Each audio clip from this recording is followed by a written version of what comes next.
Değerli takipçilerim, şu anda Magos'a kale içinde çok güzel bir konuma sahip Petek Pastanesi'ndeyiz. Pastane dediklerine bakmayın, her çeşit yiyecek var. Kebap hariç tabii. Bir de Kıbrıs'a has özel bir kahve geldi. Bu kahvenin adı Oza. Geldiğiniz zaman muhakkak Oza'yı tatmayı unutmayın. Ben şöyle bir tadına bakayım.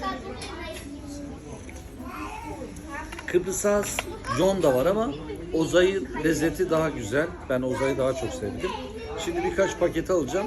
İnşallah Türkiye'de Oza'yı getireceğim. Eşle dostla oturup yiyip bunu da içeceğiz. Evet, yolunuz düşerse muhakkak kale içinde Oza içmek için muhakkak Petek Pastanesi'ne gelin. Şömine de oldukça güzel. Böyle keyifli bir şekilde burada kahvemizi yudumlayacağız. Haydi bakalım.